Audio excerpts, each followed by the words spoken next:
Кызматы болсо кылам ийип башым, жашоомдо суранганым Кудайымдан, көрбөйүн ыйлап турган кыздын жашын.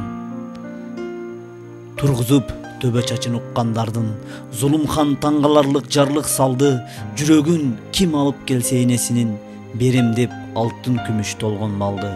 Бийлик деп жерин саткан канча хандар, байлык деп башын жуткан канча жандар, чыга албай жашоосун бул жазмышынан бир жигит энесине урду канжар. Уулунун кош колунда эне жүрөк, дирилдеп сүйүлөп жатты жанын үрөп, ким эгер актабаса эне сүтүн, тозокко түбөлүккө өмүр сүрөт.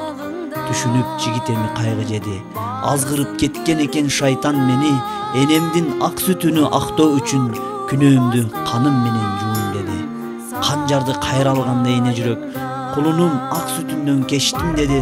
Бул жолу өлтүргөнүн жетет мага, суранам экинчи рет өлтүрбөмү. Жаштыгымдан ак сүт берип баккан энем, ыйыласам көз жашымды арткан энем, чоңойттум мээримди берип бекем, кадырлуусун сен бийиксиң алтын энем. Чоңоюп ак сүтүңдү актайм десем, ак сүтүңдүн бир тамчысын актай алар бекем. Бүт аламды белек кылып берсем дагы, бир сөзүңө тең келбеди балам деген. Эне сенсиз жашоо болбойт бул дүйнөдө, жашоо токтойт сен ыйласаң бул күйүттө. Тилей берем жаш келбесин көздөрүңө, сурананым жараткандан сен жашачы түбөлүккө. Жанын үрүп, ким эгер актабаса эне сүтүн, тозокко түбөлүккө өмүр сүрөт. Түшүнүп жигит эми кайгы жеди, азгырып кеткен экен шайтан мени, энемдин ак сүтүнү актоо үчүн күнөөмдү каным менен жуун деди. Канжарды кайра алганда эне жүрөк, кулунум ак сүтүндөн кечтим деди. Бул жолу өлтүргөнүн жетет мага, суранам экинчи рет өлтүрбөмү. Жаштыгымдан ак сүт берип баккан энем, ыйыласам көз жашымды арткан энем, чоңойттум мээримди берип бекем, кадырлуусун сен бийиксиң алтын энем. Чоңоюп ак сүтүңдү актайм десем, ак сүтүңдүн бир тамчысын актай алар бекем. Бүт аламды белек кылып берсем дагы, бир сөзүңө тең келбеди балам деген. Эне сенсиз жашоо болбойт бул дүйнөдө, жашоо токтойт сен ыйласаң бул күйүттө.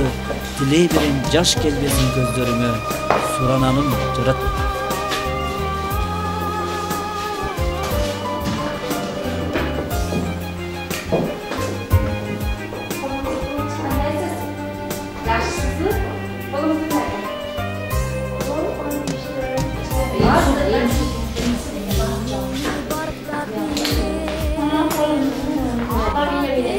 Lavaşlar bile ağzı kesik demişler, mutlu çalıştık dedi. Nöbet çok bu. Şunlar işte beklerler bunu. Kaçlar işte beklerler. Büyük kaçlardan şu şaşkalaklığı kayda geriliğinden şu adamlar şunca ne işte söyledik kadar. Ne işte ömür var, dili var, kurtarlar. Şunu açık gerek de kendine alış gerek, ağda varış gerek şeylerge. Terapiye varıp şeyden alış gerek. Devşan şunu biz yardımcı taşıdığımı tablatman kişinin kıyımdan adamı ketiş gerek. Bundan emelerde çok atış gerek başlarda. Bu yadı çok şalakılıklar kanca şunday canlıklar ödemeli. Bizim Kırgızistan'da birinci zorlu mediklerden emeküştüler. Yaxşısınız mı? Boynunuzdan operatsiya boldunuz mu da? Ferunanda. Men ko'rganmaysiz da. Bir de mashinada kelganingizda ko'rdim bile. Eshikda bor.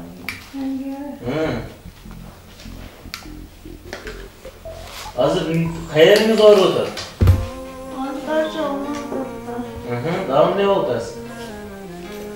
Mana qarorcha sarg'ayim. Juda sevdim. Davom? Bunday qarorchasam quvonchda qolar. Dostlarım falan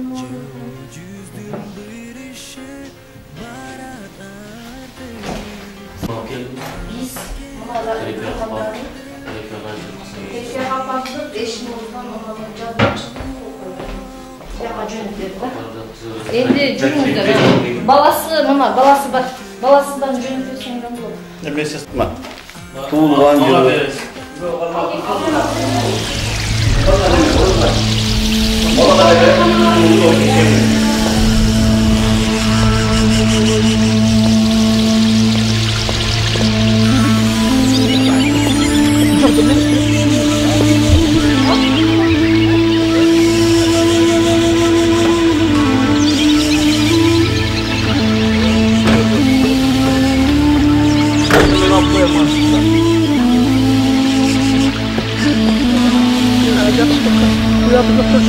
барыш керек аурухана. Нема кылды? Эшикти кыргызганда уятып басмактар. Медицина бүтүн бөлүм экен.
Күндүн аралыгында ушу Гүлханды араңдан зорго бүгүн больницага алып келдик. Ошол 20 бул Гүлханды бүт интернеттерге жайылды. Эли журттун немесинде талкуусунда турат аял, бул аял азыр 1,5 жыл төшөктө мыкталып, bir жагы 1 сантиметр, bir жагы 1 сантиметр мойнуну бурууга мүмкүнчүлүгү жок. Бүтүндөй балжоо мүмкүнчүлүгү кеткен. Буту иштебейт, кол иштебейт. Bir gana tamakты da araң зорго жеп калды азыр күндө. Бул маалыматты 1,5 жылдан бери ошондой абалда жатат, бирок эч ким караган эмес. Мына 20 күн аралык болду. 20 күн ичинде биз бүт массовый маалыматта талкууларга бердик, врачтарга, акимиятtarга жолуктук, бирок булар шалаклык жол менен эч кандай буларга жардам беришти каалабай турушатта. Азыр мен кайра главврачка телефон кылып отуруп, жалынып жалбарып больницага жаткырдык. Больницага терапияга алып келгенде, терапияга алган жок сразу. Адого барасыңар деди. Путу жок, басканга мүмкүнчүлүгү жок. Бүтүндөй эң оор опасный ситуацияда турган аялды биз адога апардык. Адода врач жок. Кана акыйкат жок, кана чындык. Кыргызстанда эгерде биз ушунтип медицина жагын тармагын реформага койгондо болсок, биздин 6 миллионга жеткен сандагы адамды медициналар кескин түрдө азайтып коюшка менин көзүм жетип калды да. Бул медицина тармагына өтө көп көңүл буруш керек. Медицина тармакта адистер оңдолуш керек, врачтар оңдолуш керек. Качанга чейин коррупция деген, жемкорлук деген нерсенин үстүндө жүрөбүз. Бул Гүлханда бир коомдун аялы, коомдо бир атуулу, коомдо жашап атат. Бул аялга биз сөзсүз түрдө кайсы жүрөгүн мен инсанмын деген, мен кыргызмын деген киши ушу Гүлханга түздөн түз колу менен путу менен тик туруп жардам бериш керек. Бирок биздин кадам жайдагы райондук больницада мындай жардам бергенге, акимияттан жардам бергенге эч ким тоготподу дагы, сезген дагы жок да. Мына врачтардан терапиянын главврачы менен азыр мен сүйлөштүм. Biz aytып атканбыз, бул аял 1,5 жылдан бери төшөктө мыкталып жатат. Буга отдельный платный комната бергиле, ошол акчаны биз төлөйбүз деп айтканбыз. Азыр балнойлордун, бала чакалуулардын ичиге киргизип отурат. Бул да эч акыйкаттуулукка медицинада ант берип, медицинанын күбөлүгүн көтөрүп, аттестатын көтөрүп жүргөн врачтын бул иши эмес. Азыр энди жүгүрүп ататтар, биз бир комнат неме беребиз деп. Мен билбеймин.